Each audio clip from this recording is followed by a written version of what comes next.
I say we start. Okay, I'm Doug Green, and on behalf of the Center for Marxist Education, I'd like to welcome you all here today. I know we still have some bad weather, so it's been real rough traveling, but thanks all for coming. And we just had an election in Greece a week ago, very important. Probably the first time since the 70s that there's been such a massive upsurge in a country that has brought a left-leaning government to power. And Steve Iverson, who's a friend of the Center for Marxist Education, a writer for Socialist Appeal, and a member of the International Workers League, will speak to us on it. So, welcome. Thank you, Doug. First of all, thanks to the Center for Marxist Education for inviting me back to speak again.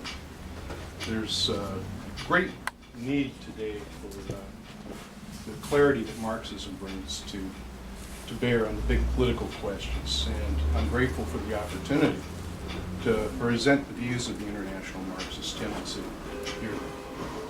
Like Doug said, I'm a member of the Workers' International League, which is the U.S. section of the International Marxist Tendency, and write for our paper, Socialist Appeal, which the Center sells here, along with some books and pamphlets that we have for sale. And when the organizers of this series invited me to give this presentation late last year, it was really kind of unclear just what the situation was going to be. We knew that there had been years and years of turmoil in Greece, but there was a crisis that was brought on almost accidentally by the Samaras government when they tried to force an election for a largely ceremonial post of president in the Greek government, and could not win a majority of people behind any candidate. And that kind of, they rolled the dice and lost, and it forced them to go ahead and call an early election. And so we have the situation here today that has developed in the meantime, where for the first time in the history of Europe, we have an elected government that comes out of the communist tradition in Europe. First time. This is a huge event, and it says a lot about what the masses of people in Greece are thinking. And the response from every quarter of the world shows that there is a great understanding on all sides of the conflict over that this is a momentous event.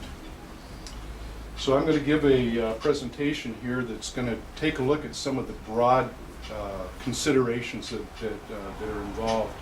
I'm going to try to keep it as short as possible, but there's a lot of material to cover. So if I'm a little bit lengthy, please bear with me, because there's some important background that needs to be covered to really come to grips with what's happening.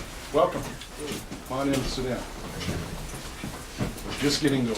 Didn't I tell you that would happen? Yeah, that's okay.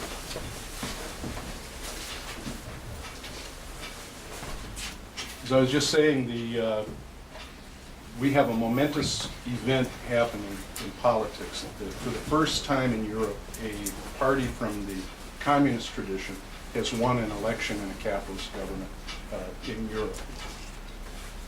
Last September, Syriza had a convention in Thessalonika and put together a program which it has pledged to carry out in the next period, which promises to address some of the main questions that have been faced by Greek workers in the economic crisis.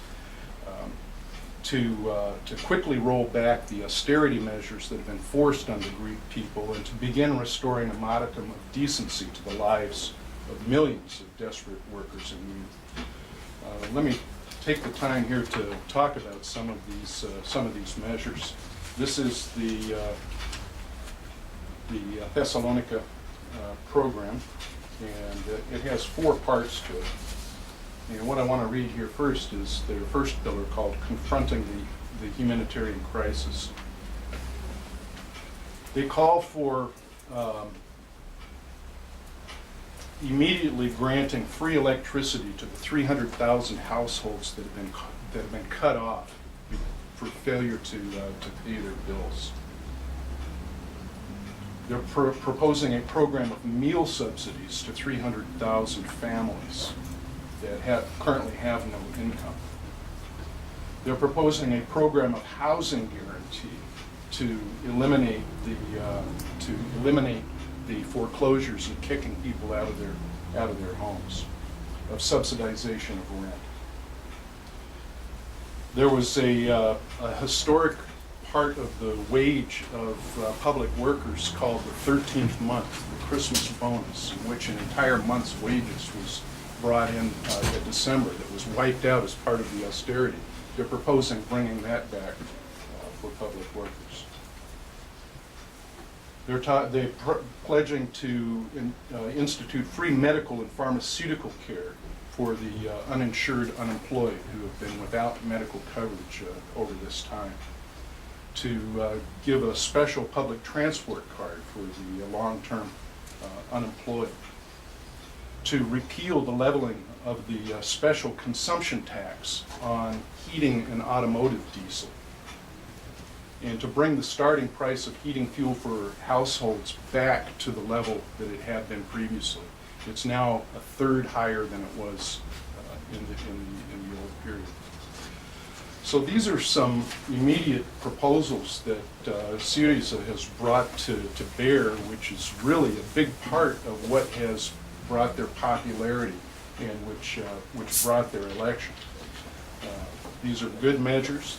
There's probably more that we could think of that could be added on to these that could help resolve some of the worst parts of the crisis that have been visited on the working people. But in order to really get a feel for where this crisis in Greece came from, we need to take a step back and look at the crisis as a whole. The point of view that the IMT is putting forward is that we're not looking at a simple downturn in the business cycle, but that 2008, the events in 2008, mark a historic turn in the capitalist system. In looking back over the previous period of time, in the 25-year period right after World War II, was a tremendous expansion of capitalism. And it's something that everybody looks back to as the good old days, what everybody wants to get back to, where factories were being built, economies were developing, automobiles, televisions, all these consumer goods were spreading. But when you look at the history of capitalism, that 25-year period is a complete anomaly. It never existed like that at any point in time. And it was only possible based on rebuilding from the tremendous destruction in World War II. That was the motor force behind that great expansion. And when the 1974-75 recession hit on a world scale, the first generalized recession since before World War II, it pretty much announced the end of that boom. There was issuing out of that 74-75 recession was the beginning of a real assault on the living standards of working people in every country, an assault on the unions, an assault, a deindustrialization of certain countries like Britain and the United States, where you had things like the Rust Belt show up. Every day, right? Mm-hmm. You had factory closures of the. Do they know we're meeting here? I think they're going to make a raid. I doubt it. But in any case, you had things like factories moving to countries where. You gonna tell them to stop, Doug? You're right out front. Right across the street.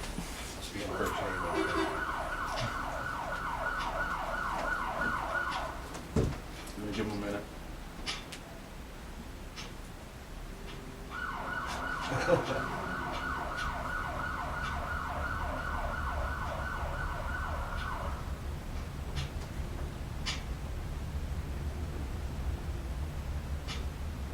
Coast is clear? We'll give it a shot. Yeah, give it a shot. All right. I was describing the beginnings of the assault on the living standards of the working class that had expanded quite a bit during the 1950s and 60s, coming out of the 74-75 World Recession, and the elimination of large parts of industry from the United States, for example, and the building of factories in countries where the labor was a lot cheaper. The beginning of the real expansion of globalization of capitalism.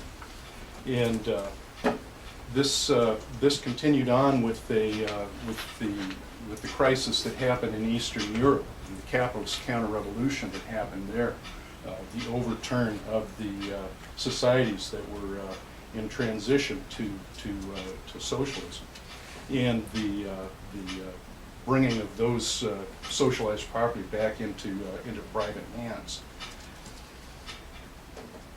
There was even after that, in the 1990s, there was like a triumphalism of the capitalist class. We won, they said. This is the end of history. Communism is dead. Capitalism won. A great golden age is starting up. And there was a bit of a business upsurge in the 1990s. But when we take a look back at it, it was not built on a real expansion of production. It was built on a great expansion of credit, a great expansion of speculation and all kinds of different things. Land values, house values, stock values. You had a tremendous rise in the stock market over this period of time. So there was a big shift of productive investment from actual production of real things into all of this speculative stuff. At the same time, what this built up towards this 2008 world slump, which was triggered by a collapse of one of these speculative bubbles. That is the housing market in the U.S.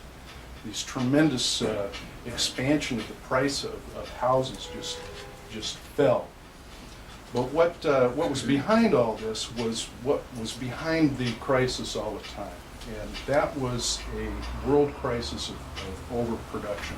More was being produced than could be sold for a profit, and so there was a reduction of production, and that was what underlied the shift towards all this speculative investment.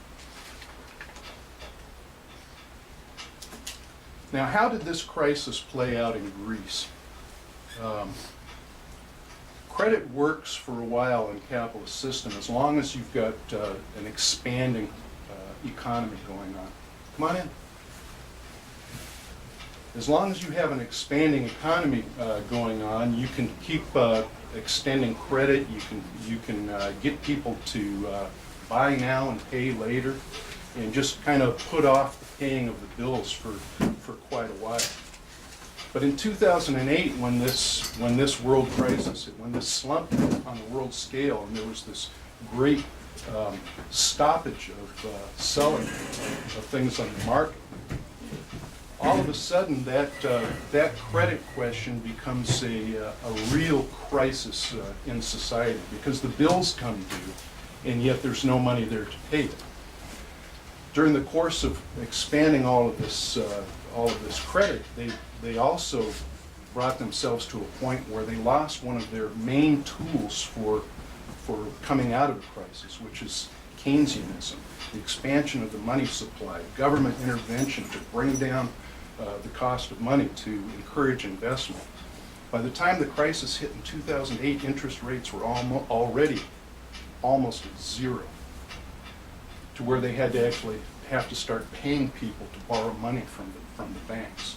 It was a real crisis of the system, based on just putting off the crisis.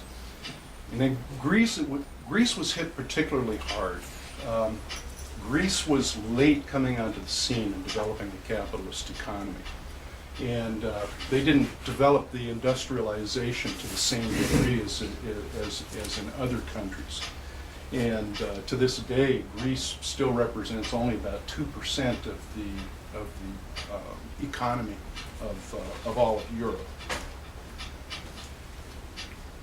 So in order to get out of this critical situation that Greece found itself in, the government negotiated a loan from the Troika, which is the European Union, the European Central Bank, the International Monetary Fund, who all work together to organize international finance. The price for renegotiation of the Greek debt, though, was something called the memorandum. Austerity, layoffs of public sector workers, the scrapping of labor laws that protected the rights of workers, cuts and elimination to social programs, and the beginnings of privatization of public utilities like electric power and some other concerns. The money from these bailouts didn't go to the people of Greece. They didn't go to restarting economic activity. It went straight into the German banks. Went straight into servicing the debt. So there was no benefit at all. And through the course of all of this austerity from 2008 to the present day, the debt of Greece has actually risen. They negotiated this memorandum, this bailout, when the debt was 125% of gross domestic product. The debt is now 175% of gross domestic product. So not only has austerity not resolved the problem, it's made it worse. It's increased the debt burden on Greek society. And the Greek government has no access to any cash to pay for this other than taking it out of the hides of working people. More austerity, more cutbacks, more wage cuts. Take a quick look at what this misery actually looks like for the Greek workers. About 3.9 million people, more than a third of the population, live below the poverty line, according to official data from Eurostat. That's a staggering amount of people in the country. 1 million workers have lost their jobs. Another 1 million workers are still working, but they haven't been paid because their bosses haven't had the money to pay them, so they're owed money. In a 2014 survey, 47% said that their family income was inadequate to meet their needs. More than a quarter of the workforce in Greece is unemployed, and the youth unemployment rate is around 60%. The national debt to the Troika now stands at 317 billion euros. There is a payment due this year just to service the interest on the debt. 4.6 billion euro is due in March. Another 8.8 billion is due this summer, a total of 22 billion. And again, this does not reduce the debt at all. It just services the interest on the debt.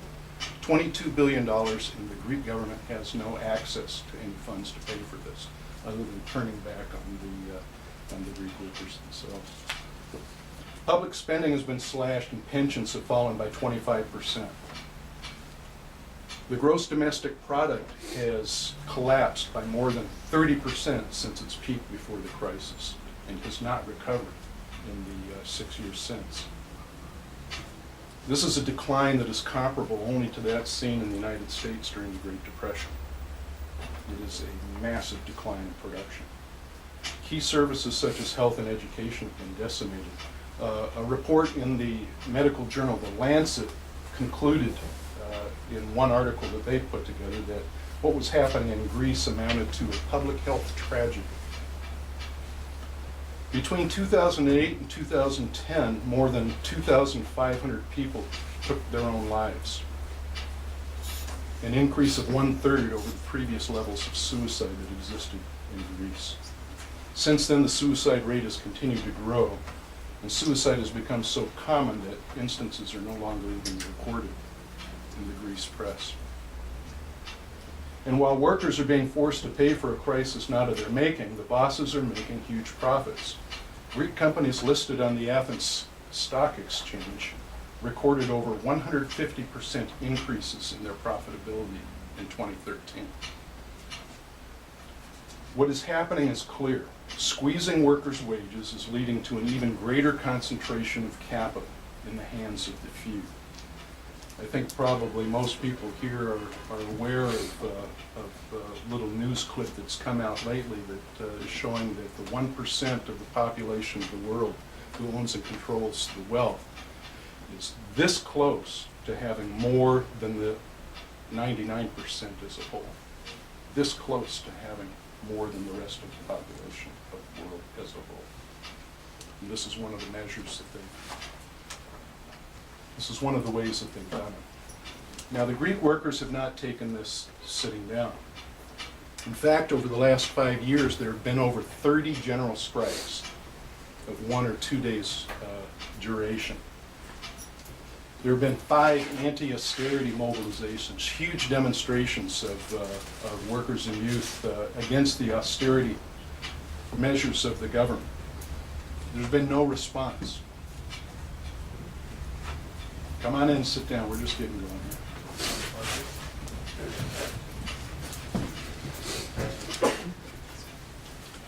There's been no response from the government to these demonstrations. In past times, when there's been social demonstrations, governments have usually tried to throw the demonstrators a bone, quiet things down. There's nothing to give at this point. There's no longer an option for the capitalists to find room to give some concessions to demonstrators. Coming on top of this, there was a poll last year of Greek population that showed that 23% of the population are in favor of a revolution. And 63% of the population want basic change, which that's not a revolution. I don't know what basic change is. So we're seeing an indication here that there has been a fight back on the part of workers and youth, that the public mood is one of not just anger but of seething rage. It's underneath. It's deep. Now the problem is that the existing leadership of the workers' movement has not offered a road forward. Coming out of the 2008 crisis, the Social Democratic Party, PASOK, came into government in a big way on the basis of promising reforms of fighting back against the austerity. But once they got into office, they carried out the opposite of what they had promised, and they just caved in and continued the austerity program. This is not an uncommon thing in our looking at the history and the political situation. A lot of times social democratic parties have come into power, and instead of pushing forward with a socialist program, have tried to find an easier, softer way, and have on that basis just prepared the way for the return of reactionary governments. I can think of the example of the Labour Party government in Britain in the 1980s, and the Great Miners' Strike and some of the things that were going on there. But the failure of the Labour Party to actually chart a road forward, instead putting the right-wing Tony Blair into leadership in the Labour Party, who was basically just another capitalist politician inside of the Workers' Party, just paved the way for the victory of the Tories at the next election and brought Margaret Thatcher into office. And Margaret Thatcher then picked up the ball and ran with it and really decimated the working class. There are no working minds in Britain anymore, and there was just a whole layer of cutbacks that Thatcherism was responsible for. There's other examples as well that I'm sure people can think of. Another example is looking at the general strikes that were called. I mean, when was the last time there was a general strike in the United States? 2011? 2006. Well, some people call that a general strike. Right. You're right. 2006 May Day, when the immigrant workers reinstituted May Day as a holiday in the country where it was born. But no, 1946, Oakland. That was the last general strike in the United States, a real general strike called by unions. And, 69 years. The Greek workers had 30 general strikes in the course of just a 3-year period, which is an indication of how deep the crisis was, how ready the Greek workers were to fight. But in each one of these things, there was no demand. It was just, please, government, do better. There was no road forward that was laid out for the workers by these union leaders. Instead, they just kind of used it as a way to let off a little steam, to get these angry workers out into the street, marching, yelling a little bit, and then nothing. And then the next one, and the next one, and the next one. After such strikes, after so many of these, workers get a little bit tired, and they can tend to get a little bit cynical too. I mean, what's the point to losing a day's pay if nothing's going to happen? You're just going to strike, and now what?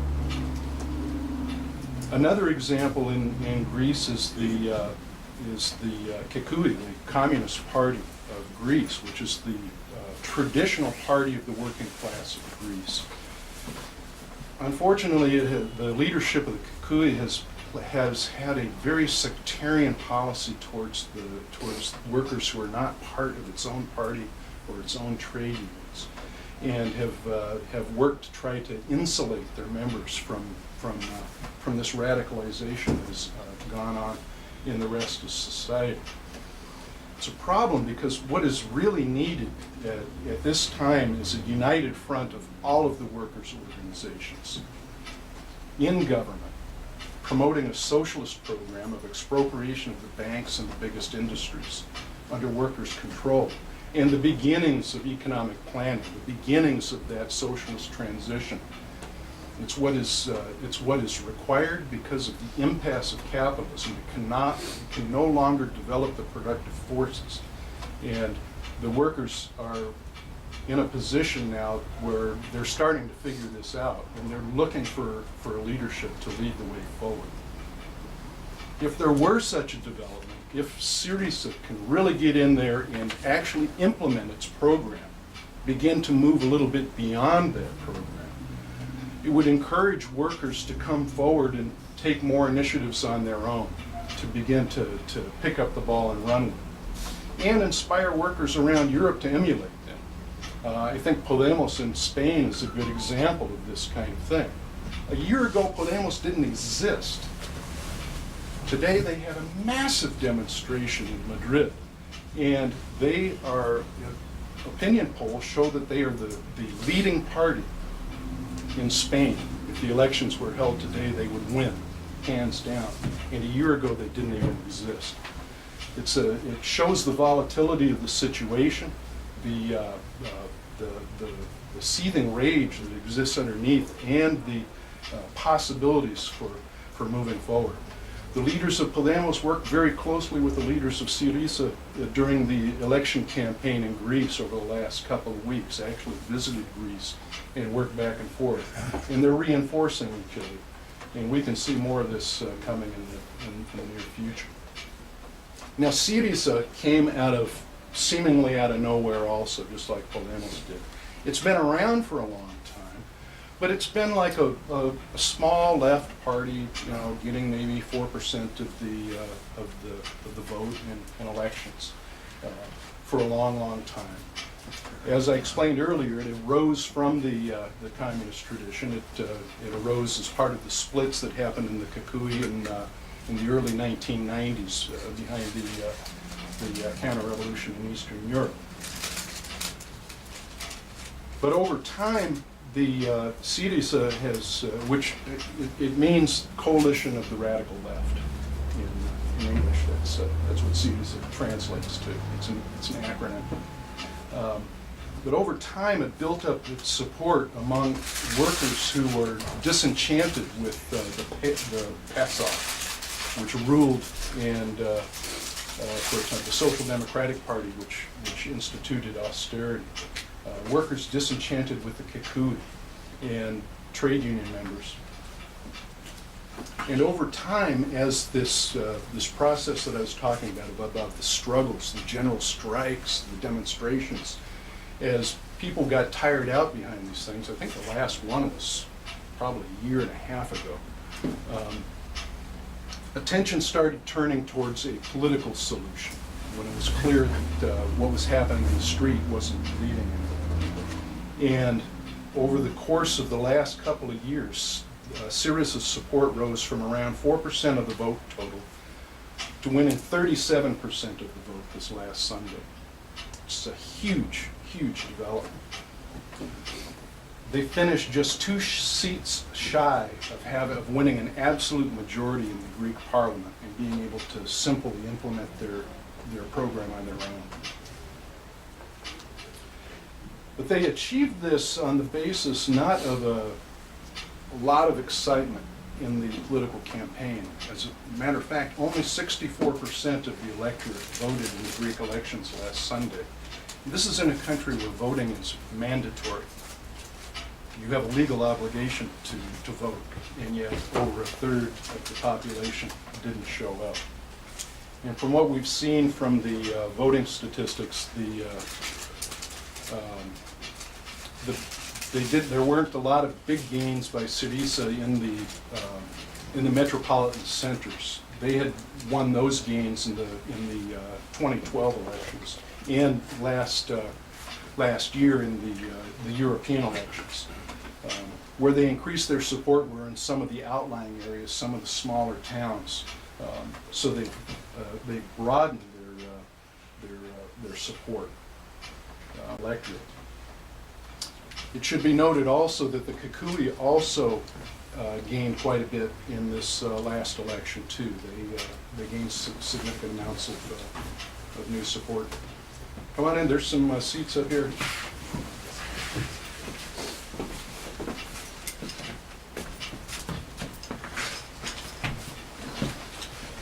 Now, I've been fortunate enough over the last couple of years to have visited Greece as a member of the IMT.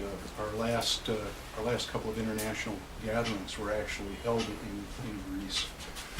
So I was able to visit and get a look at what was going on, and also talk to co-thinkers of ours who are part of the IMT in Greece, who function as part of Syriza and have been trying to put forward a point of view which pushes towards a socialist program. And on the basis of their work, they've actually won 2 members of the Central Committee of Syriza. They call themselves the Communist Tendency of Syriza. And one of the things that they've been arguing for is for a government of the left, a Syriza Kikuyu government, this kind of a coalition, and a 10-point socialist program that includes progressively greater inroads into capitalist property. It supports the popular measures of the Thesalonika program of the Syriza leadership, but has also pointed to the utopian nature of the means by which this program proposes to finance those gains. A careful reading of the Thessalonica program, I mean, it's a very detailed look. They line this all out item by item, put a money cost on it, estimated total cost of the Thessalonica program, 11.382 billion euro, estimated total revenues, 12 billion euros. So they expect it to be a balanced budget to implement this, this turn against austerity. But a big part of this is a program of renegotiating the debt again with the Troika. And Frau Merkel, the head of Germany, was quoted yesterday saying, there's not going to be any renegotiation of the debt. We're not going anywhere with this. We've already cut billions off of this, and it's going to keep going. So the idea that you can negotiate with the Troika a further reduction in this debt, it's not the most likely thing that's going to happen. They also call for support for this policy called quantitative easing, which is beginning to be implemented in the euro, but on a very small scale, much smaller than was implemented in the United States. What quantitative easing is just governments printing money. That's basically all it is. It's devaluing the money by increasing the supply. Government has a monopoly over the printing of money. It prints more and devalues the money. And from the point of view of the leaders of Syriza, they kind of like this idea because it tends to make debts, when you finally pay it off, it's worth less. If you've got money that's worth less when you come to the end of your loan, then it actually costs you less to pay it off. But the problem with this is that quantitative easing further cuts into the living standards of people who are on fixed incomes, for example, and it also exports the.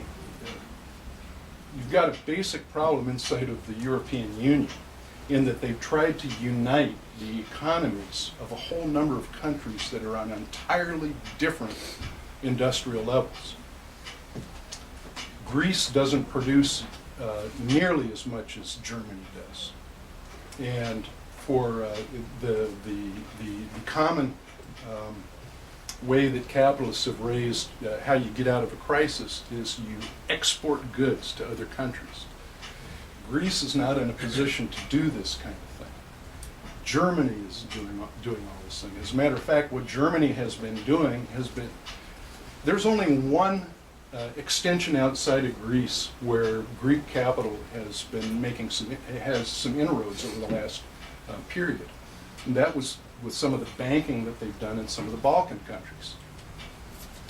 Well, with this crisis and the turning the Greek banks into indentured servants of German capital, Germany has actually taken over a good part of the German banks and have used this to completely undercut their position in the Balkans. And now the German banks have gone in and taken their spot. So their competitiveness, the ability of Greek capital to actually function within this economic union is getting worse. It's getting weaker, not stronger, over the course of this.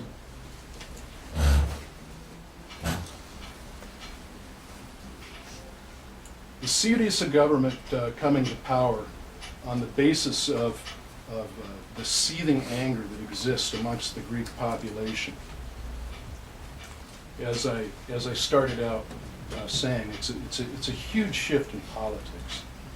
And the new cabinet members that were announced on Monday immediately started putting out announcements about, okay, we're gonna start implementing our program.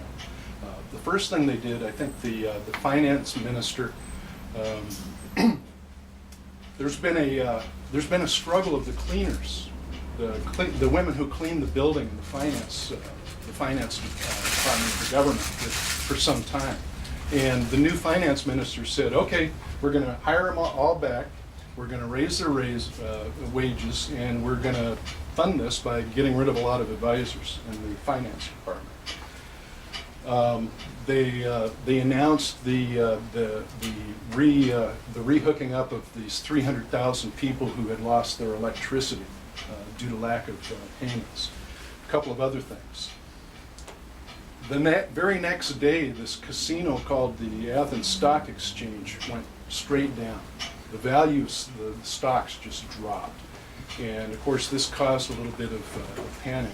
And it brought the new vice president of Greece to say, hold on now, these guys, they're just getting a little excited here. They don't have much experience in government. They just got ahead of themselves. We're not really we're not going to really go full steam ahead, and that kind of brought the stock market back onto an even keel. So there's differences inside of the government over what to do, how fast to go, and even whether to implement this program.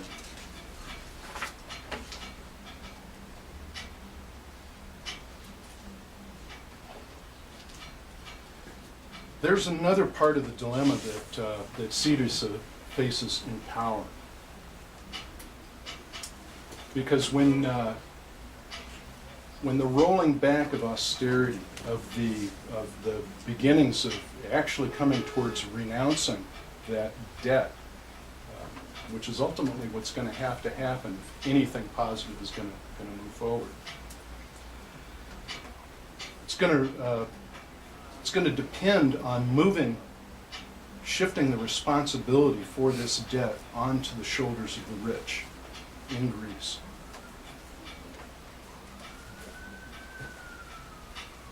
That's going to be met immediately by capital flight, because capitalists who find their incomes attacked, they're going to start socking it away in Swiss banks, offshore accounts and what have you.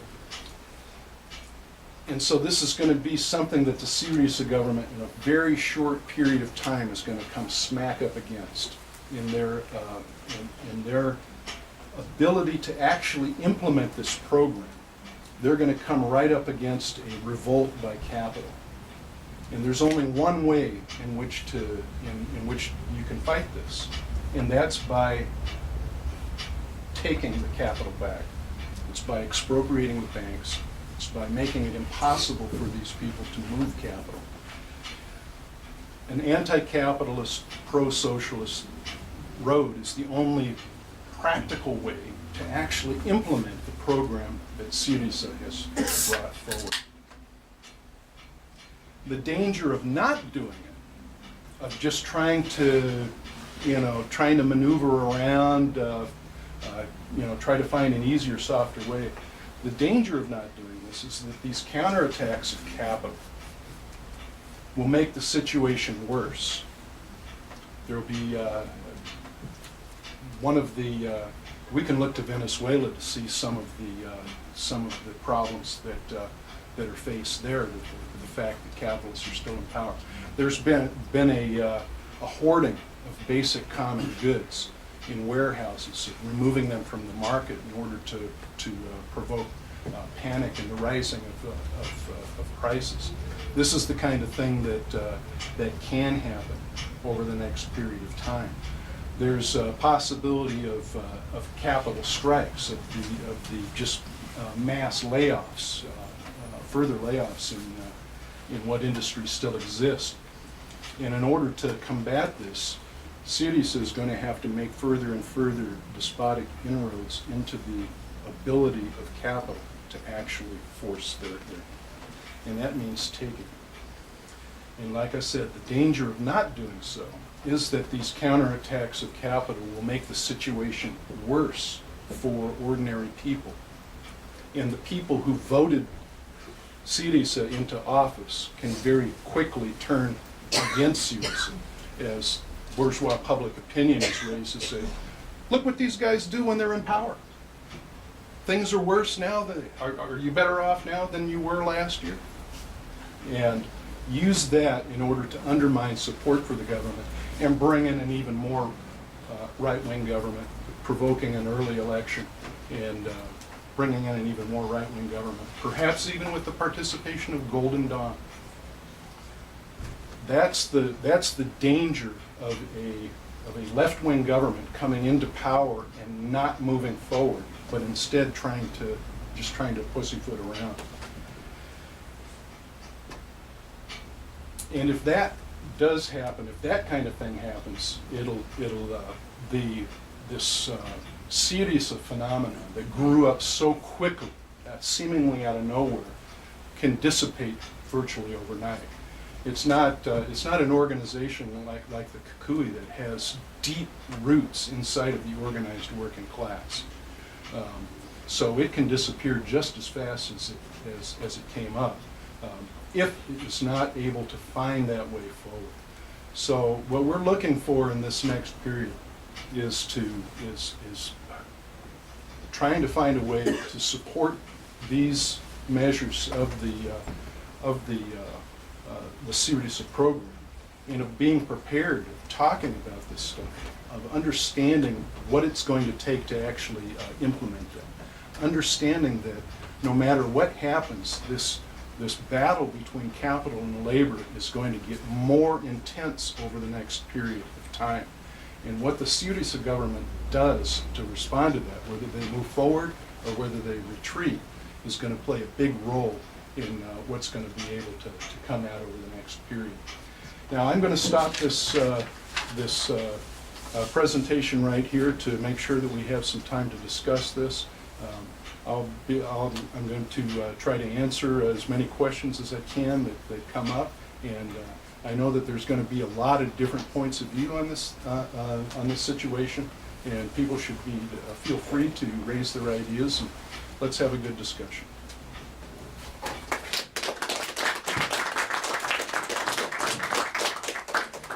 If you'd like to speak, just go ahead and raise your hand, and I'll recognize you, and you can go ahead and make your comment, ask your question. Yes.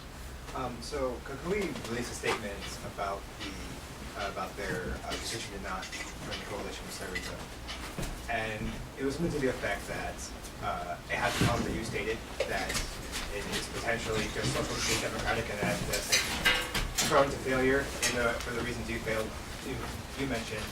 And then there's also the situation that they also are accusing Syriza of still being capitalist, still being pro-Euro, pure pro-EU, and in that sense, some of their points seem legitimate in not joining. Can you respond to that statement that Kukui released? Yes. Just two things. First of all, the Center of Marxist Education, again, thanks Steve for coming and all of you for coming. And a reminder that we have no corporate sponsors. So if you just want to help keep us going, donate a few bucks. And if you also want to get on our email list, feel free to do that. And my question or comment in regards to your talk, which was basically the Communist Party did refuse to join any coalition with Syriza. They've made that abundantly clear, even though historically they've not only engaged in coalitions with the PASOK, but the New Democracy. And I saw a story today, and I'm not sure how true it is, but they, in some factory where they have a large union influence, like some Golden Dawn member visited or something, which is disturbing if that's true, but if not, I mean, if they're willing to enter into coalitions with the New Democracy, I don't see why they wouldn't enter with Syriza. I don't know.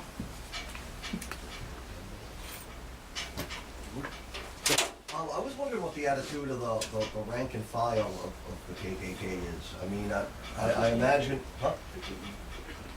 the Communist Party. KKE. I didn't say KK. I'm pretty sure I know what their attitude is. I mean, there's obviously a left electoral party, and they're being kept out of it by their leadership. I'm wondering if there's a divide between the rank and file and the leadership, because the statement I saw, I mean, yeah, it seemed like there might be some legitimate reasons to stay out of an electoral coalition, but there were also references to accusations that Syriza was controlled by Texas billionaires and the Bilderberg Group, and it almost, to me, I got the sense that it was borderline like tinfoil hat conspiracy theory stuff. So, yeah, just more insights of what's going on in that party, the members of it. Just a question, what's the situation of the armed forces in Greece? Yes. What's the situation on the Maoists and the Trotskyists within the coalition of Syriza? Do they have like sub-organizations? Are they trying to push Syriza more to the left to do some of the things you mentioned?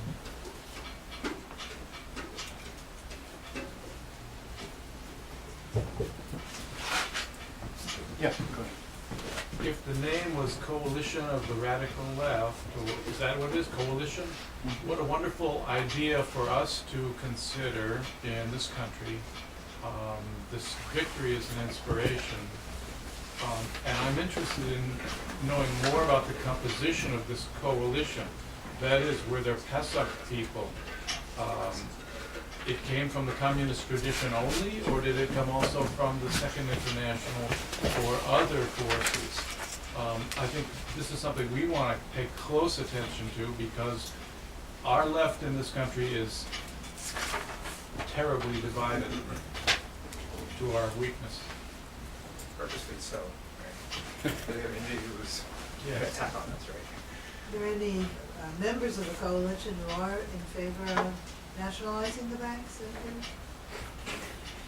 Yep. There have been reports that Syriza said Greece should not support a neo-Nazi government in Ukraine. Do you think that this will change Greece's attitudes towards the situation in Ukraine and towards Russia, and maybe change the EU policy on Russia at all?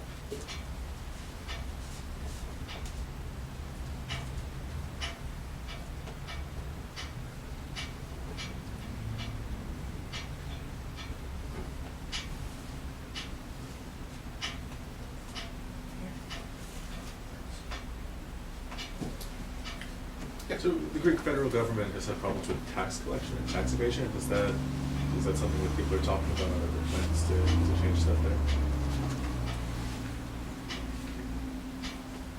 Yes. I've heard some small talk about Greece maybe pushing Germany for war repatriations. Is there anything more on that that's been said?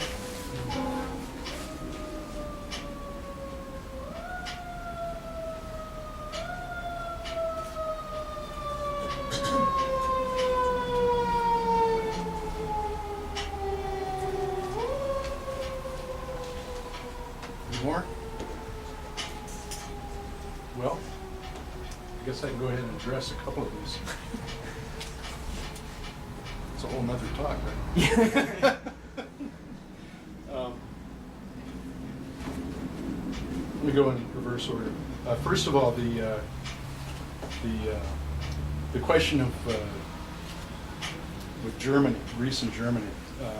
I think what you're referring to is that when the Nazis invaded Greece, they forced the Greek banks to give a loan, which has been revalued at around 12 billion euro.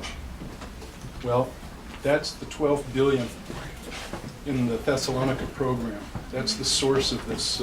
It's right in here. Let me see if I can find it.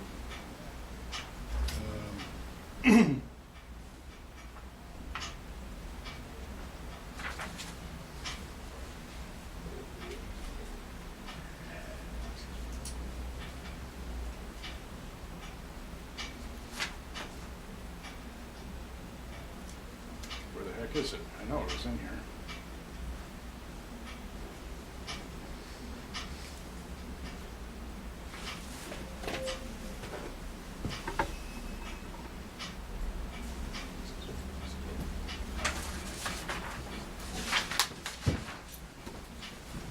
Oh, it's right in the beginning. This little point right here in the introduction. There's 7 points here amongst their goals. And the last one is, finally, we declare once again that the issue of the Nazi occupation forced loan from the Bank of Greece is open for us. Our partners know it. It will become the country's official position from our first days in power. So it's the intention of the Syriza government to press Greece on making that 12 billion euro payment. But even that is just a drop in the bucket. As I explained in this report, they've got 22 billion euro just in debt service payments this year without even touching the principal that they owe to the troika. So that 12 billion euro is even if they collect it, it's not going to make a big dent in the situation. Let's see. Yes, someone asked about the tax evasion. That is there's been a problem with the rich evading taxes, and that's something also that the Syriza program has addressed, and something that they're going to go after. As they do that, of course, it's going to mean the further pressure on the rich to repatriate their capital to other countries, capital flight. So it's something that is on the program of Syriza, but it's something that they're going to have to deal with the consequences of actually making that shift. The Syriza policy towards Russia. I think one of the first things that came up in the day or two after the election was that the European Union put out this statement basically blaming the Putin regime in Russia for the situation in Ukraine. And the Syriza government issued a statement saying, hey, look, you're not talking for us on this question. We don't agree with you on this, and we're going to decide our own course on this. So it's an indication that the Syriza government is going to try to find a little bit more independent room to function in the next period. We'll see how well they're able to do within the continuing situation of their being tied into the euro in all this financial pressure and the pressure of the Greek ruling class on Syriza. So we'll see how that plays out. It's not clear yet, but we're going to see a lot of clarification over the next period. It hasn't even been a week yet since the election, and there's a lot of stuff in the air right now. But we see some indications that the Syriza government is still trying to run an independent line. Now, as far as the question that you asked about the Maoists and Trotskyists within Syriza, what are they doing to try to promote a revolutionary way forward?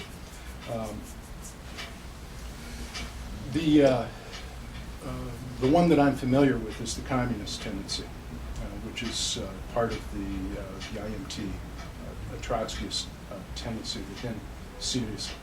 And in the last few years, this communist tendency existed inside of the forerunner of Syriza, also Synaspismos, and has been trying to promote a Marxist point of view within this formation all the while. It's a very small minority I think there's 300 people on the Syriza Central Committee, and the Communist Tendency has won 2.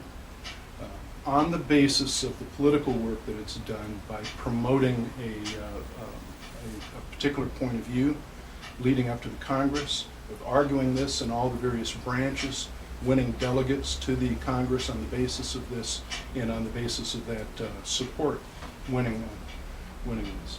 And at every point, at every critical turning point in Greek politics or in the existence of Syriza, the Communist Tendency has tried to point a way forward.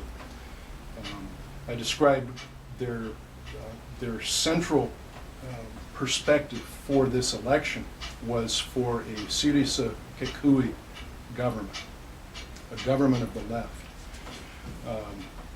The day after the election, when Syriza announced the coalition with this small bourgeois party, the Independent Greeks, ANEL, the Communist Tendency put out a statement saying, hey, it was just the wrong way to go.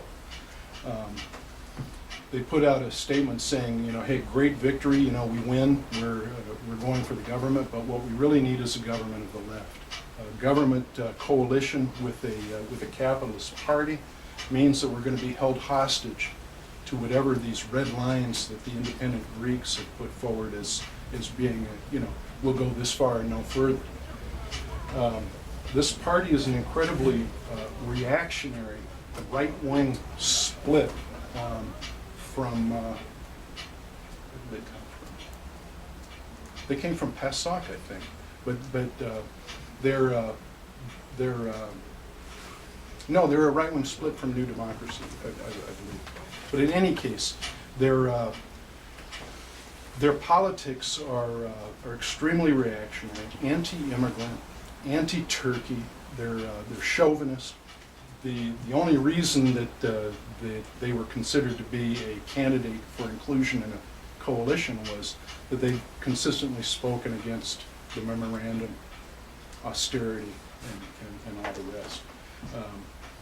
And that's the only basis upon which the Syriza leadership has said to go ahead and include them in their coalition. However, this right-wing chauvinist anti-Turkey guy was given the control over the armed forces. That's his position in the cabinet. So that kind of like it sets up a very bad situation. And also, any time that this party decides that it wants to block the Syriza government from implementing measures that it considers as opposed to its interests, it can immediately destroy the government and force the new elections. What the Communist Tendency argued for in this situation was against the coalition with the independent Greeks. Instead, to advocate a coalition with the Kikuyu, and to just, even though the leadership of Kikuyu is not open to that at this point, even though they don't want to see that kind of thing, even though they've been conducting themselves opposite to the way that the Bolsheviks conducted themselves in 1917, when they said all power to the Soviets, if you just kick the bourgeois ministers out of the government, Mensheviks, we'll join you, we'll just carry things out on a peaceful basis, and we'll go forward that way. Instead of just denouncing the Syriza government, denouncing Syriza as misleaders, introduces the kind of division into the working class movement that can only weaken the working class movement.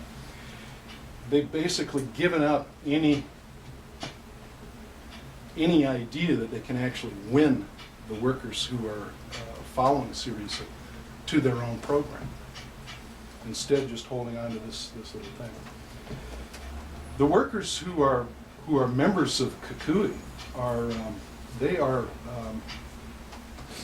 the reason that they're in the organization by and large is because they're communists. This is why they're in a communist organization. And I think their leadership has not been comporting itself as communists should. They are not. They're not following the example of what the Bolshevik Party did in 1917.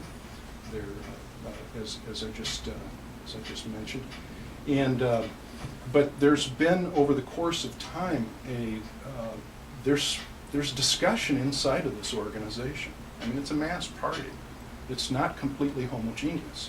There's different layers. There's different ideas. People go through experiences. There's a lot going on in the country. And so people are thinking, they're talking, and what have you.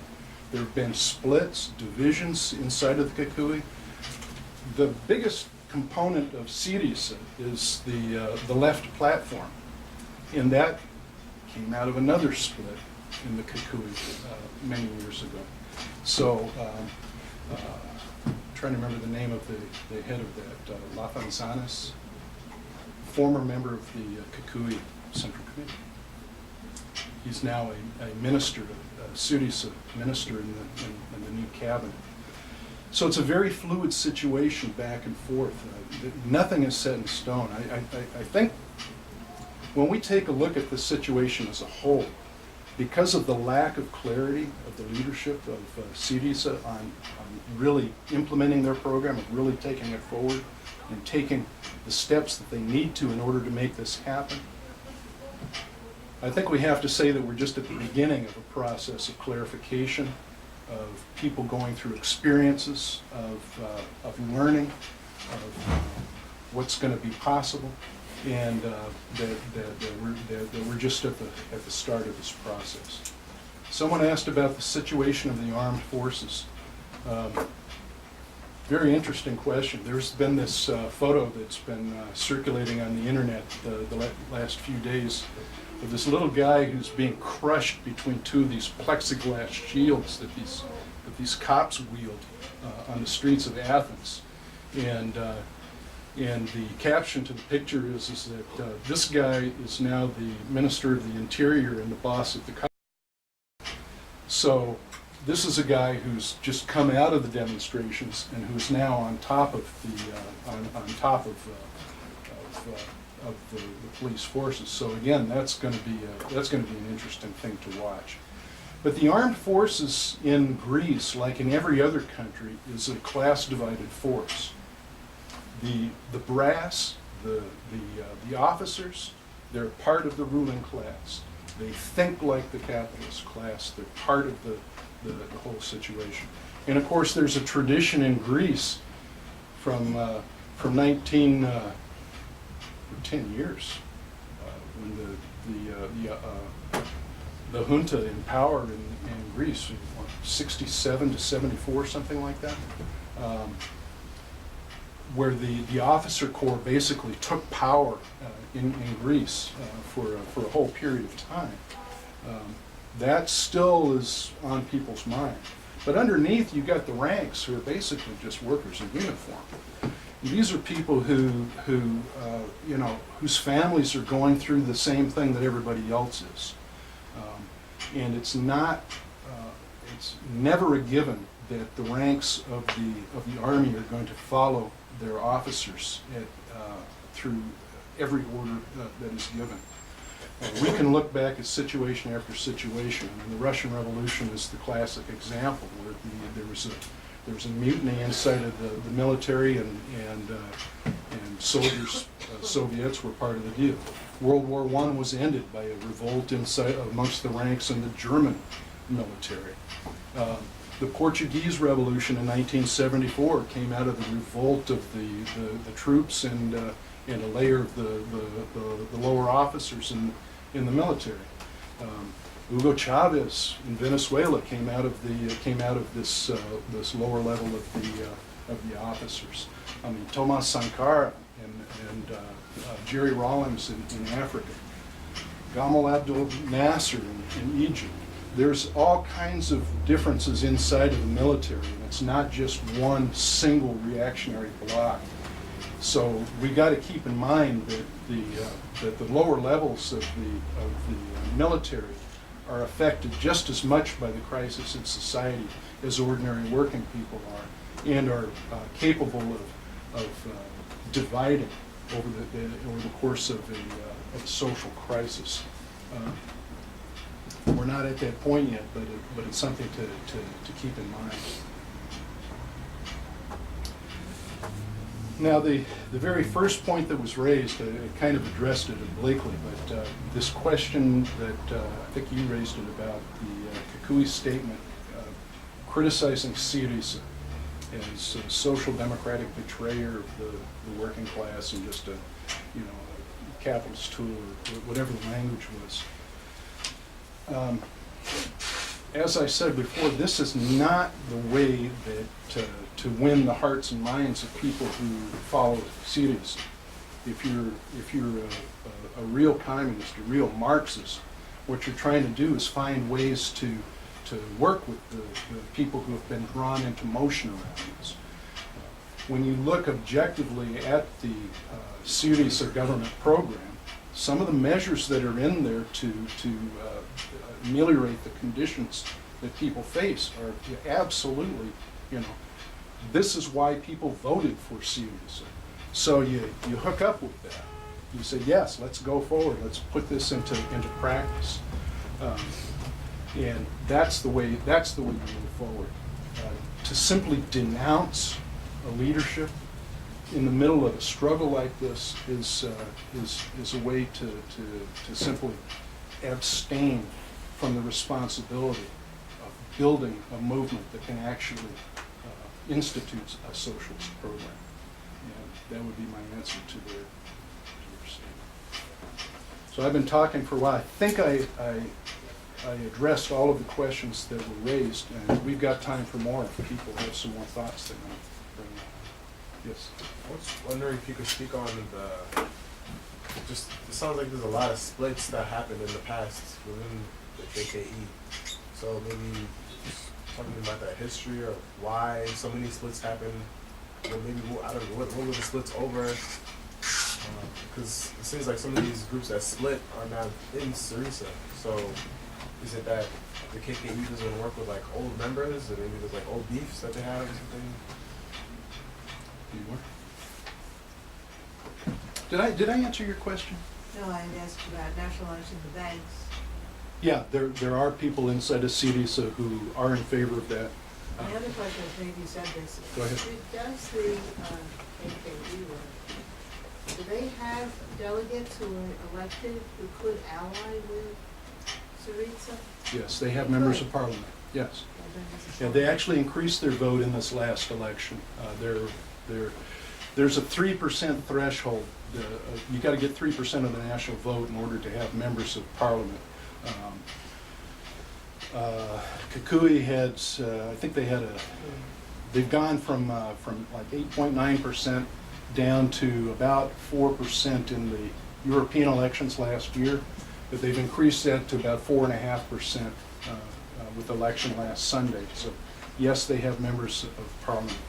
Syriza won 149 seats, which is 2 seats shy of an absolute majority in the 300-member parliament.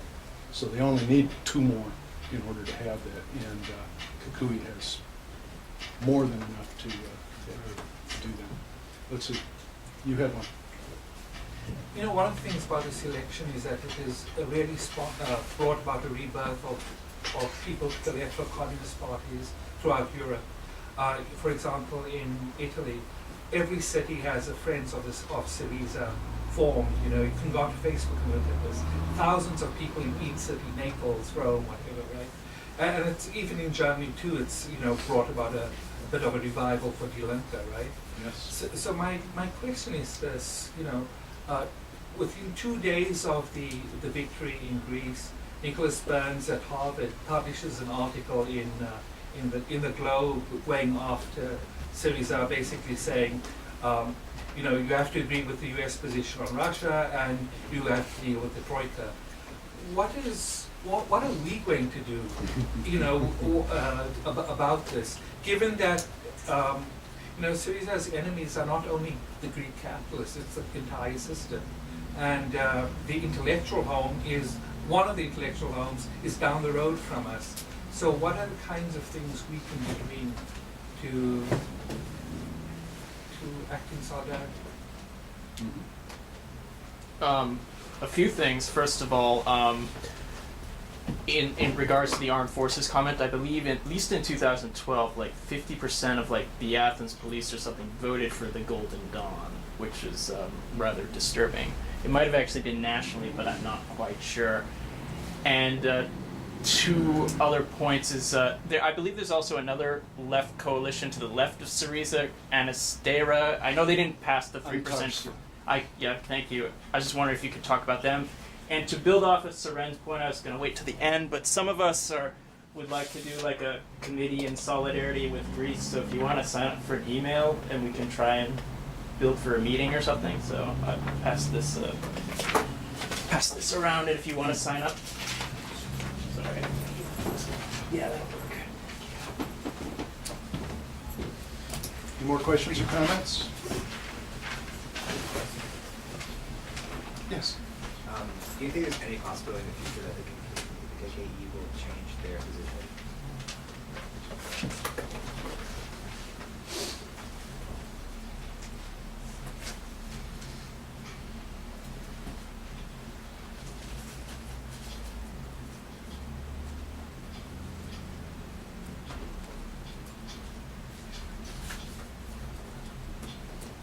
Further questions, comments? Okay. Please. Let's see. The history of splits in the Kukui is it's a thick book. I'm not sure that we can really do the subject justice here, but some of the things that have gone through. I mean, you can go back to the question of the German occupation in World War II to see the beginnings of some of the problems in the Kukui, because it was the organization that led the resistance to the German occupation in Greece. And as the war wound on, it was in a position to actually take power. Because in a lot of these East European countries, well, all of the European countries where German imperialism had occupied, all of the native bourgeois forces collaborated with the German invaders. You had Vichy France. So as the German war machine was defeated, as the Red Army swept west through Eastern Europe and drove the German army back towards German borders, there was a vacuum of power in all of these countries. There were no authoritative bourgeois forces left in any of these countries. I mean, it was just a shell of what they just left. And so popular militias, resistance forces were in position to take power. It's what happened in Yugoslavia. The League of Yugoslav Communists was the resistance force that drove the German army out and then took power in its afterwards. Kukui was in a position to do exactly the same thing in Greece. However, there was a deal that was cut at Yalta amongst Roosevelt, Churchill, and Stalin, in which Greece was given back to British imperialism. The Kukui was ordered to stand down and to allow the British army to come into Greece. And at that point, they turned their guns on the resistance forces, and that's what opened up the period of the Greek Civil War from 1944 to 49.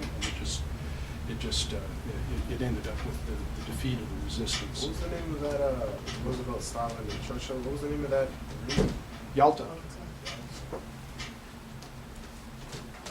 Yeah. They had three different meetings, and Yalta was the one where it was basically the writing was already on the wall. The German army was going to be defeated, and so they just started trying to figure out what the post-war situation was going to look like, and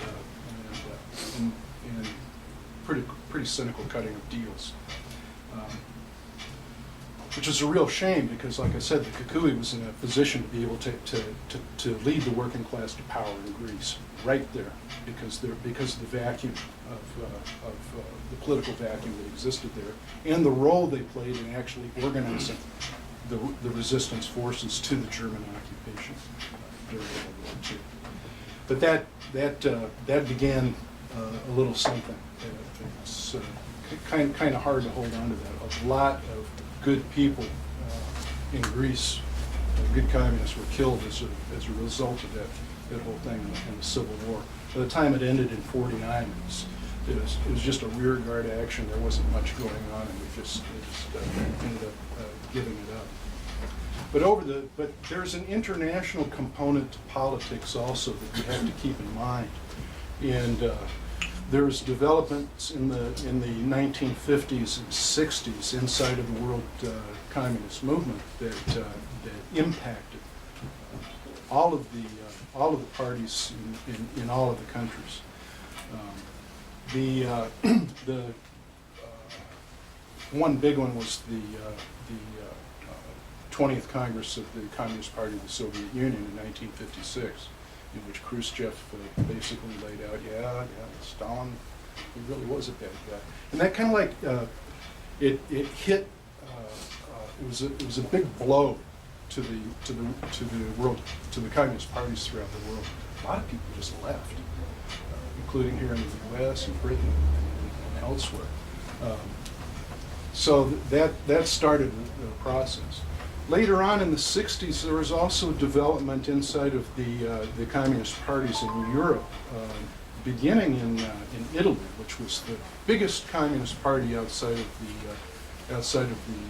existing worker states, a huge mass party. But they started having a little bit of independent politics, and this tendency called Eurocommunism came forward out of that, which was, I mean, you can take a look at that and see what that was. In my opinion, it was a step backwards and not a step forwards. There's a lot that you can look at there. And of course, in the 1980s, when you had the receding of a little bit of the revolutionary wave that had come forward, 79, you had the Iranian Revolution, you had the Nicaraguan Revolution, you had a revolution in Grenada. You had all kinds of activity moving forward, but none of these revolutions actually moved forward. And as this wave receded, and as a wave of reaction began to take hold inside of the countries in Eastern Europe, and as a layer of these bureaucrats actually started privatizing the social property and becoming capitalists, that also brought more turmoil into the ranks of the communist parties. So you can take a look at these broad historical questions and how these things affected some of these mass parties of the working class to get some clues as to where some of these divisions started to come from.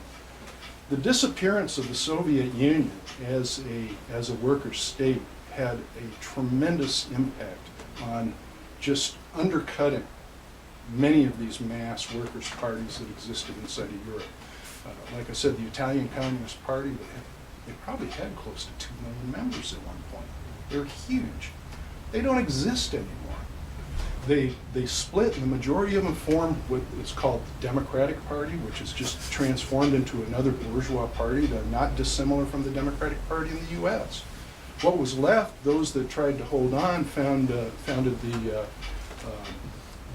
Refoundation Communist Party, and but they've basically just been treading water. They haven't been going anywhere, and they've just been bleeding forces away to where they hardly even function anymore. So without that focus of state power in the Soviet Union, a lot of these parties just don't. They lost their base of support. And so in a lot of ways, what you're finding is that we're just starting over from scratch. And it's not necessarily such a bad thing, because what people are doing is they're getting back to reading Marx, Engels, Lenin, Trotsky, reading the classics of Marxism, and re-educating themselves on what a communist movement really is, without having the weight of these organizations on top of it. So it's what has to be done in order to move forward. You need to have that Marxist organization, and well, you build with what you got from where you're starting, and where we're starting is from scratch largely. But at least we got people talking to each other now. Does the IMT have like information or like literature or something? Like We do. Published books? We do. I showed you this. This is Socialist Appeal, which we publish here in the United States, which is available for purchase or subscription. We have a number of books and pamphlets. This is one that I would recommend. This is probably the best book on how the Bolshevik Party was built. It goes from the very beginnings, back from the Emancipation of Labor Group, the Plekhanov it started, all the way through to taking of power in 1917, all of the big debates. If you're looking to try to figure out, to go back and read Lenin, a lot of his writings are mentioned in here in context of what was going on politically when Lenin was writing this stuff. So how the party was built, how it was able to take power, I think this is a good one. We've got a lot of pamphlets that the center has on sale here that focus on the questions of Marxist economics, philosophy, dialectical materialism, historical questions, central political questions like how socialism will deal with with ending women's oppression, the question of racism, all kinds of questions like the historical questions, the Iranian revolutions of 1979 and 2009, Spanish Revolution of the 1930s. So yeah, we got a lot of stuff. And we've got a website called Marxist.com, which you've probably seen before. And it's updated almost daily. It's probably the most popular source for Marxist education on the internet today. It's getting more and more of its hits are actually from the United States. I think we had something like 300,000 distinct hits from the United States on the website last year. That's the international website. So, and it publishes in Spanish, Portuguese, Italian, French. Can't remember. I think about 30 different languages. You can find articles on there. So yeah, there's a lot of stuff. A lot of stuff. Thank you. If you want more information, talk to me afterwards. Let's see. Antarcia. Antarcia is it's a left coalition, coalition of left groups inside of Greece that doesn't really have a mass base. It's just basically a coalition of small left groups. So unlike Kukui or Syriza, it's just small groups that have gotten together to try to present a common face. It hasn't seemed to been able to get any traction. So if you're not part of Syriza or Kukui at this point, I think you're kind of missing the main line of the people who are involved in action today. Now, nothing is written in stone. I mean, like as I noted earlier, Podemos came out of nowhere, right? Over the last year, they didn't exist a year ago. Now they're poised to be the party that wins the election in Spain in the next period. So we'll see what happens. But I haven't seen any indication from any of the forces that are inside of Antarcia that they're projecting the kind of program, the road forward that can really hook up with masses of people. So for that reason, I'm not too, I don't consider them that promising of a formation. Let's see. Is it possible for the Kukui to change its position and to move forward? I think it's possible. I think it's going to require a complete overhaul of the leadership of Kukui, and that is certainly within the realm of possibility if the members are able to find their way forward and actually assert themselves more to building an organization that is true to Marxist principles. If they're capable of doing it, if they prove capable of doing that, they will, in the course of that, replace their leadership with one that reflects those kind of ideas and will be part of that solution. If they don't, they're probably going to be just ground up and into pieces like the other communist parties throughout Europe have in the course of the social crisis over the last period of time. Because if you don't focus on these ideas of Marxism, if you don't conduct yourself in a way to unite the working class for the road forward, you're going to find yourself outside of the line of march of history. That's my opinion. but the Kukui still has very, very deep roots inside of the organized working class in Greece. And it has a tradition that goes back decades that resonates within a significant layer of the working population. So I wouldn't write them off at all at this point. But I think that's what it takes to move forward. Let's see. Anybody want to address the question of, well, Doug already did it, what can we do here? Go ahead. Is anyone aware of like the Marxist-Leninist institution, and they have like their concept of cadres where they go through basically Russian communist literature starting from the manifesto all the way to modern day communist, or that's more contemporary communists like Althusser. Is anyone aware of such a program or ever done it? Because I did it at university, and it was really helpful for me. I don't know if anyone's aware of that. Are you saying that exists, or? Oh yeah, no, there's a website about it, teach it. It has like a whole like study program. You read the manifesto, read this, read that, read this, and then write a paper, share it together, and they share it. And it's a really good way of organizing people to read the same literature and kind of like a education campaign. Interesting. I mean, we've done some study groups here. I mean, this is the Center for Marxist Education. I mean, admittedly, it's been a weak point of ours having ongoing educational discussions. But if you're interested in helping to organize something, if you have ideas, or I mean, there's we've had book discussions here. I'd like to continue more. I'd like to have some like Marxist weekend schools. You know, teach people the basics. I mean, there's that's what this space is for. I'll hook up with you after this. Cool. Well, from my point of view as a member of the IMT, that's what we do. That's our purpose. We're trying to build a organization, an international organization, and we're doing work in 40 countries now.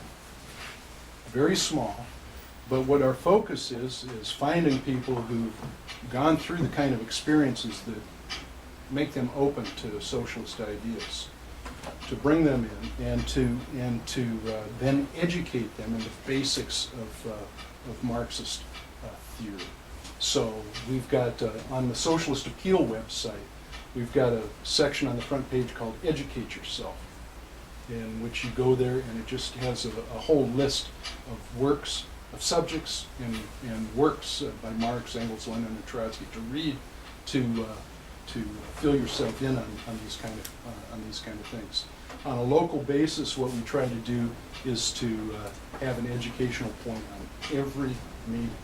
So, and to do one-on-one discussions as well of larger books, in order to try to really get our members to understand not only the details of the particular book or pamphlet, but the method, so that we're able to build a force that's actually able to apply these ideas to what's happening in the world. You know, not look at it as a cookbook per se, right? But one that is creative. So let's talk. I just want to point out, in terms of educational series, I give a monthly history lecture series, and just to shamelessly plug it, next Saturday at 3 o'clock here, I'm speaking on the German Revolution of 1918 through 23. And I also believe that there's a Women in Marxism study group on Tuesday, weather permitting, of course, at, 6 or 7? 7, thank you. Yes. So much a question, but just a point on moving forward. Myself, Duncan, David, Kyle left. We have 3 people from, well, Casey was there too, 4 people from 3 different left organizations. We're having a discussion beforehand. There's been some ongoing talks with left groups about coming together, forming a basic level of unity, and possibly talk of an electoral coalition. But I mean, there's look around. I see 1, 2, 3, 4, 5.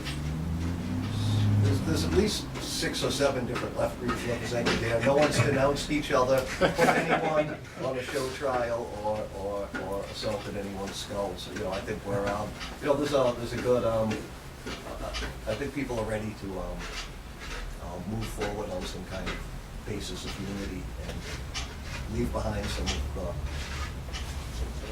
the debates. Well, I mean, we can have the debates, but we have to, Democratic centralism.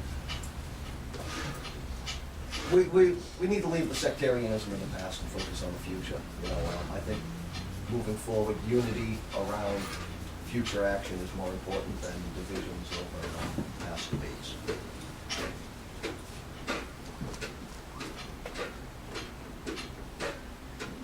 That's all. That's awesome. I have another question pertaining to Greece. So in 2012, after Kirchner's government took over, What? Argentina. Sorry, Argentina. After Kirchner took over, the populist government took over. They decided to just default on the debt and tell the rest of the World Bank, tell everything to screw you. We're starting over. And my question is, why is Syriza not doing that? Why are they not just telling Germany to screw their debt and take a radical action in that way?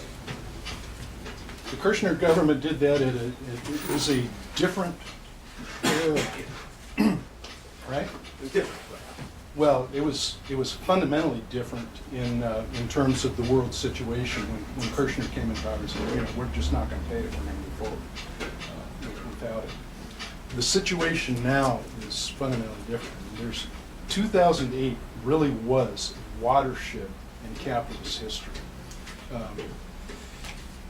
Because of this, the depth of the capitalist crisis, of its inability to actually organize the expansion of the productive forces, its inability at this point to develop those productive forces anymore, it is forced to turn back on the working class and actually reduce their standards of living, take it right out of the heights of the working class. And this is going to provoke a revolutionary crisis in country after country after country. When Kirchner came to power in Argentina, it was possible for a radical government to take that kind of measure without the kind of repercussions that exist today. So that's what I mean by it's a different situation. It's necessary. I mean, in my opinion, what has to happen is the repudiation of the debt in Greece, and the expropriation of the banks, and of the heights of the Greek economy, and the beginning of socialist planning under workers' control of the industries. That's what I think has to be done in order to move forward. And that's what our comrades in the Communist Tendency and Syriza, that's the perspective that they're putting forward. It's not the view of the majority of the population right now. There's hope that the Syriza program can actually lead forward. What we're going to see in the next little while is some clarification of what's possible and what isn't. We'll find out who's right. I think I know. And on the basis of, here's the thing. Masses of people learn on the basis of their experience, not out of books. All right? There's a vanguard layer, people who are thinking these things through before the masses actually come into motion. They're capable of reading these things and absorbing some of these big ideas. Most people don't have time to go through because they're busy working, right, and raising families and what have you. It's not until that possibility is threatened that masses of people come into motion and start asserting themselves in politics. But it's through their experiences that they go from one force to another, looking for ideas to move forward. And I think what our situation today, and this probably gets right back to the question that Suren raised about what do we do? I don't think that there's any substitute, any shortcut for actually building a cadre organization of people who really get these ideas and of spreading these in order to have a leadership in place that can play that critical role. What the Bolsheviks did in 1917 was not something that they just pulled out of their hat. It was the result of 20 years of working together theoretical work, of training, of debates, of going through political discussions, of clarifying what they stood for. So at the critical point, and actually in 1817, the Bolshevik Party made a big mistake. The majority of the leadership of the Bolshevik Party in 1917 was wanted to join the capitalist provisional government. Lenin was virtually alone in the center of the Central Committee of the Bolshevik Party. But because of the work that they'd done over the previous 20 years, the party was in a position to be able to absorb what Lenin was saying, to really rethink these things, and to make that shift, make that turn, in order to put themselves in a position to transform themselves from a party of 8,000 to a party of 250,000 in the course of 9 months, and play that critical role of leading the October Revolution. But without that core in place first, without those people who had really fought through these ideas and really got them first, it's impossible to build that kind of a. And that's where we are today. That's what I'm arguing from the point of view from the thing. That's what we're trying to do in my own take.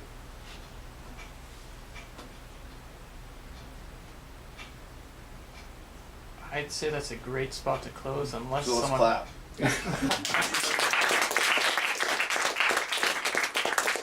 Good discussion, lots of great questions.